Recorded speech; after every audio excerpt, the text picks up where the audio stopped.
अस्सलामुअलैकुम दोस्तों, आप देख रहे हैं रिलायबल वर्ल्ड और मैं हूं अंसर सियाल। दोस्तों, पिछले कुछ दिनों से पाकिस्तान के इंटरनल अफेयर्स की वजह से जो इंटरनेशनल मामलात थे उनके ऊपर ख़ास तौर पर बात नहीं हो सकी। लेकिन आज से फिर वो सिलसिला जो है हम कंटिन्यू कर रहे हैं और मेरी कोशिश होगी कि नेक्स्ट जो आने वाली एपिसोड होंगी उसमें पाकिस्तान के जो इंटरनल मामलात हैं इन पे भी बात हुआ करेगी और जो इंटरनेशनल अफेयर्स होंगे उन पे भी बात हुआ करेगी। और आज दोस्तों इसी सिलसिले में बात होगी दो चीज़ों पर। एक तो बात होगी फजल रहमान से जो मुलाकात हुई है अफ़गान वज़ीर ख़ारजा अमीर ख़ान मुत्तकी की, उसके ऊपर। और दूसरा दोस्तों बात होगी इमरान खान साहब ने जो आज तकरीर की है OIC की जो कॉन्फ्रेंस हो रही है उसके ऊपर। तो इन दोनों मामलात पर बात होगी और इस पे भी हम बात करेंगे कि वो सियासी बोने जो कहते थे कि पाकिस्तान जो है इंटरनेशनली तन्हाई का शिकार हो रहा है, तो इस कॉन्फ्रेंस के बाद उनका क्या होगा। लेकिन स्टार्ट कर लेते हैं दोस्तों इमरान खान साहब की तकरीर से। देखें, एक तो ये जो कॉन्फ्रेंस थी दोस्तों, ये 41 साल के बाद पाकिस्तान में हो रही थी और इसमें जो है मुख्तलिफ ममालिक के जो हैं वज़ीर ख़ारजा भी थे और भी जो फ़ॉरेन अफेयर्स को देखते हैं इससे रेलिवेंट लोग थे। और इसकी जो है अहमियत का अंदाज़ा आप इस बात से लगा सकते हैं कि एक तो ये 41 साल के बाद हो रही है और पिछले दोस्तों 20-30 साल में ये आपकी स्क्रीन पे आ रहा है कि किस तरह की खबरें जो हैं पाकिस्तान के जो फॉरेन अफेयर्स से रेलिवेंट थी लगती रही हैं और किस तरह से हमारे जो यहाँ के वज़ीर आज़म थे या सदूर थे वो जाते रहे हैं, तो कितनी अहमियत उनको मिलती रही है। ये तो आपने स्क्रीन पे वो अखबार की पट्टी देख ही ली होगी कि किस तरह से चलती रही है। लेकिन अब जो है दोस्तों इमरान खान साहब ने तकरीर की है और इसमें जो दो चीज़ें हैं जिनके ऊपर आगे चलकर जो है मुख्तलिफ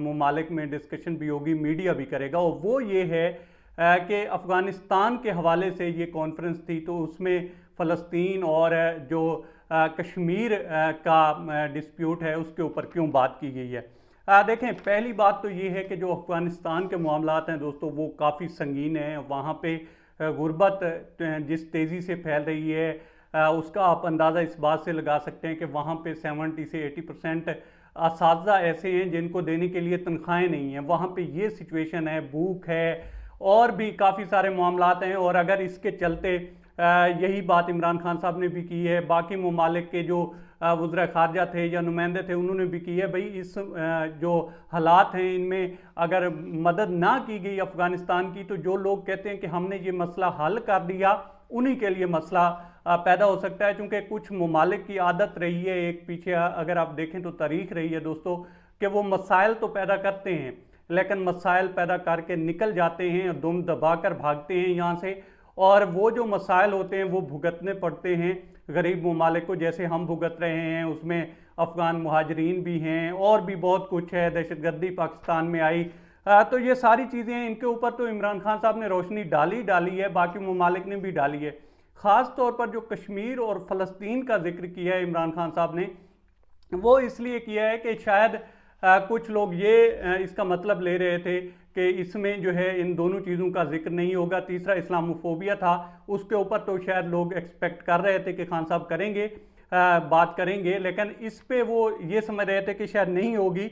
और वो इस वजह से समझ रहे थे कि कुछ अरब ममालिक की जो कुर्बतें हैं वो इसराइल के साथ बढ़ रही थी, तो हो सकता था कि शायद इमरान खान साहब, कुछ लोग जो हैं एक्सपेक्ट कर रहे थे कि इसके ऊपर बात ना करें। लेकिन इमरान खान साहब ने इस पे बात सिर्फ इसलिए की है कि ये खान साहब का मौक़िफ़ नहीं है, ये पाकिस्तान का मौक़िफ़ है। हम किसी पार्टी को जो है या PTI को रिप्रेजेंट नहीं कर रहे, या खान साहब PTI को रिप्रेजेंट नहीं कर रहे, वो पाकिस्तान को रिप्रेजेंट कर रहे हैं। और उसका मतलब ये है कि पाकिस्तान अपने मौक़िफ़ से कभी पीछे नहीं हटेगा, वो सिचुएशन जैसी भी हो, सूरत हाल जैसी भी हो, और इसीलिए उन्होंने इसका जिक्र किया है।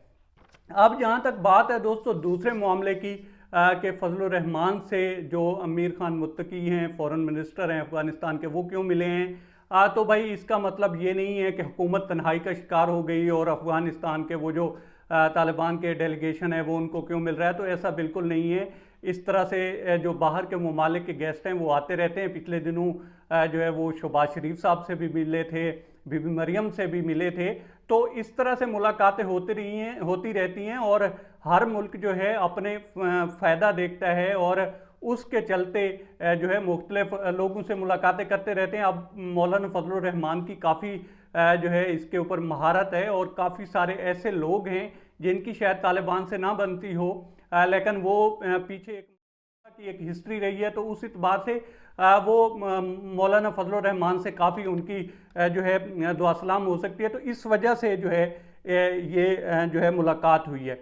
अब जहाँ तक बात है दोस्तों के आगे फ्यूचर में क्या होने जा रहा है, तो होप है एक इसको देखते हुए जिस तरह से OIC का इजलास हुआ है और फिर यहाँ पे सऊदी अरेबिया ने भी इमदाद का ऐलान किया है, फिर जो अफगान फॉरेन मिनिस्टर थे उन्होंने भी इस चीज़ का जो है काफ़ी खुश आइंदा करा दिया इस चीज़ को कि जनाब पाकिस्तान ने इसमें बहुत ज़्यादा एफर्ट किया और पाकिस्तान उभर कर भी दोस्तों सामने आया है। और वो सियासी बोने अब मुंह छुपाकर बैठे हैं कि जो कहते थे जनाब पाकिस्तान जो है तन्हाई का शिकार हो गया है और पाकिस्तान के साथ पता नहीं क्या हो गया है। लेकिन देखें 41 साल के बाद अगर एक कॉन्फ्रेंस हो रही है और उसमें जो है पाकिस्तान जो है आगे आगे है और पाकिस्तान के कहने पे हो रही है, तो इस बात से पाकिस्तान की अहमियत का अंदाज़ा आप लगा सकते हैं। और होप्स हो कि ये मामला जो है बाज़ ऐसन तरीके से जो है सर अंजाम पा जाएगा।